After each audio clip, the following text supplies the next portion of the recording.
Assalamualaikum warahmatullahi wabarakatuh. Perkenalkan, nama saya Afdan Raditya Rafif dari kelas 11 4. Di sini saya akan menjelaskan kebijakan pemerintahan politik Jepang.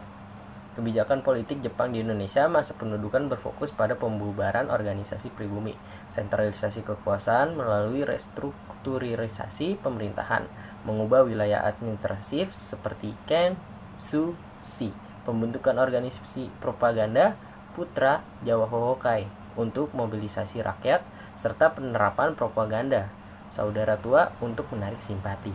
Secara keseluruhan, kebijakan ini bertujuan untuk mengendalikan penuh sumber daya alam dan manusia Indonesia demi mendukung upaya perang Jepang di Asia Pasifik sambil memanipulasi sentimen nasionalisme untuk keuntungan mereka.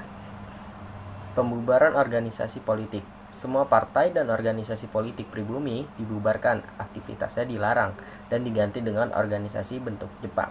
Sebagai gantinya, Jepang membentuk organisasi baru yang dikendalikan oleh Jepang seperti Putra, Jawa Hohokai, dan PETA. Organisasi pemerintahan. Struktur administratif diubah dengan menunjuk pejabat Jepang. Misalnya, kepresidenan menjadi Su, kabupaten menjadi Ken, dan desa menjadi Ku. Tujuan Jepang melakukan restrukturisasi ini mempermudah pengawasan dan kontrol wilayah, menambahkan kekuasaan Jepang hingga ke tingkat desa, memperlancar mobilisasi rakyat untuk kepentingan perang, dan yang terakhir adalah menghapus pengaruh sistem Belanda. Pembentukan badan propaganda oleh Jepang di Indonesia. Pada masa pendudukan Jepang dibentuk berbagai badan propaganda untuk menarik simpati, mengarahkan rakyat Indonesia agar mendukung kepentingan Jepang. Yang pertama itu ada Putra, Pusat Tenaga Rakyat, dibentuk tahun 1943 dan dipimpin oleh tokoh nasional seperti Soekarno, Hatta, Ki Hajar Dewantara, dan K.H. Mas Mansur. Tujuannya untuk mempengaruhi rakyat agar mendukung Jepang, meskipun dalam praktiknya justru dimanfaatkan para tokoh untuk menumbuhkan semangat nasionalisme. Yang kedua itu ada Jawa Hohokai, dibentuk setelah Putra dibubarkan. Organisasi ini lebih langsung dikendalikan oleh Jepang dan berfungsi untuk mobilisasi rakyat, seperti mengumpulkan tenaga kerja, bahan pangan, dan dana demi kepentingan perang Jepang. Propaganda saudara tua pada masa pendudukan Jepang di Indonesia. Propaganda saudara tua, Jepang menyebut dirinya sebagai saudara tua bangsa Indonesia. Propaganda saudara tua pada masa pendudukan Jepang di Indonesia.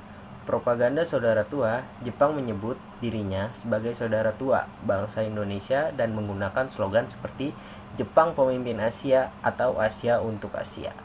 Tujuannya adalah menarik simpati rakyat dengan janji akan membebaskan Indonesia dari penjajahan Barat.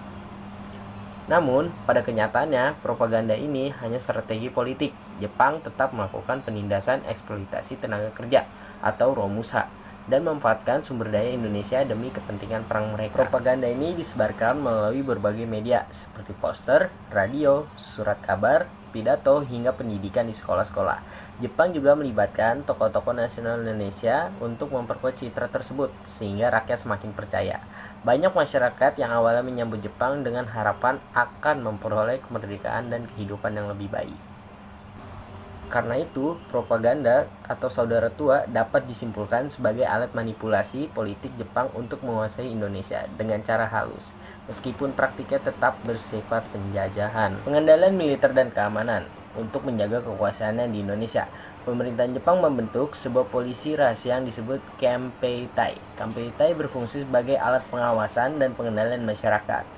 Mereka bertugas untuk memantau aktivitas rakyat, terutama tokoh-tokoh pergerakan nasional, pemimpin masyarakat, dan siapapun yang dicurigai pemerintahan Jepang tidak setia kepada Jepang. Banyak rakyat hidup dalam suasana takut dan tertekan, sehingga tidak berani menyampaikan pendapat secara terbuka. Tujuan utama dari pembentukan KBT ini adalah untuk mencegah munculnya perlawanan rakyat dan memastikan semua kebijakan Jepang berjalan tanpa hambatan. Di sisi lain, penggunaan bahasa Indonesia juga didorong karena Jepang ingin menarik simpati rakyat. Bahasa Indonesia digunakan dalam pidato, propaganda, surat kabar, dan administrasi. Hal ini secara tidak langsung justru memperkuat kedudukan bahasa Indonesia sebagai bahasa persatuan di kalangan masyarakat. Sebaliknya, bahasa Belanda dilarang keras untuk digunakan. Buku-buku berbahasa Belanda disensor, penggunaan di sekolah dan di kantor dihentikan, dan orang-orang yang masih berbahasa Belanda bisa dicurigai sebagai penduduk penjajah lama. Larangan ini bertujuan untuk menghapus pengaruh Barat, terutamanya Belanda, serta memutus hubungan budaya Indonesia dengan Eropa. Sekian dari saya, mohon maaf jika ada salah kata. Wassalamualaikum warahmatullahi wabarakatuh.